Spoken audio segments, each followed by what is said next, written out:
Le sens profond, c'est que, comme je vous le disais tout à l'heure, nous ne sommes pas assez concentrés sur les sujets centraux qui sont les moyens de la santé, de l'hygiène, de l'alimentation, de l'éducation, de la recherche, qui sont ce que j'appelle l'économie de la vie. 2, nous ne sommes pas assez concentrés sur les défis de l'avenir, du long terme. Nous étions très nombreux, il y a 20 ans, à écrire qu'une pandémie nous pendait au nez. Il y a 20 ans. Nous étions très nombreux à l'écrire. Et on n'a pourtant pas pris les mesures nécessaires, comme pour le climat aujourd'hui. Et 3, ça nous apprend, ça nous rappelle qu'il n'y a pas de frontières.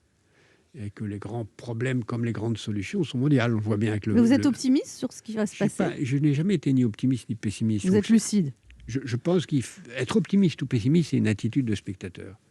On regarde le monde comme on regarde un match de foot. Et on Mais dit, vous qui regardez le monde tout le temps, Jacques Attali. Je vais essayer de terminer ma phrase. Non, je ne fais pas que regarder le monde, j'essaye d'agir. J'essaie d'agir d'abord en écrivant, et j'essaye d'agir par les organisations que je soutiens, comme celles ce que nous faisons dans les quartiers en France, pour aider les plus défavorisés à sortir de la pauvreté et du chômage. Donc je crois que chacun d'entre nous n'a pas à être ni optimiste ni pessimiste. Nous sommes tous des joueurs du match, et donc il faut tous agir. Oui, mais vous qui observez le monde, vous êtes à l'affût de tout ce qui se passe, surtout depuis 6 mois, depuis qu'on traverse tout ça. Est-ce que les signaux que vous voyez vous incitent à vous dire qu'il va y avoir un changement profond de civilisation, ou alors les leçons ont-elles été tirées? Ou alors est-ce qu'on va continuer comme avant et aller dans le mur?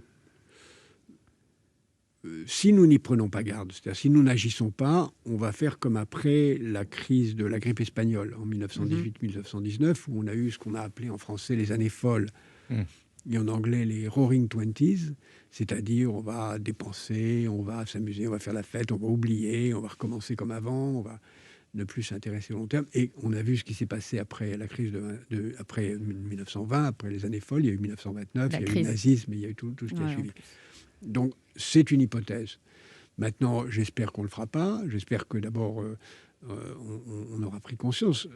Je souhaite que la pandémie disparaisse aussi mystérieusement qu'elle est arrivée, mais qu'on n'oublie pas qu'elle est là. Et de toute façon, si elle ne disparaît pas mystérieusement, elle ne disparaîtra que par les vaccins. Et les vaccins, s'ils arrivent de façon nombreuse, c'est-à-dire à l'échelle de la planète, c'est-à-dire il faudrait 12 milliards de doses par an. 12 milliards de doses par an, c'est pas rien à fabriquer. Ça exige une réorientation vers justement l'économie de la vie d'une grande partie de notre production industrielle d'une façon durable, parce qu'il faut dès maintenant non seulement produire les vaccins dont on a besoin avant juillet, mais il faut dès maintenant produire les vaccins de l'année prochaine.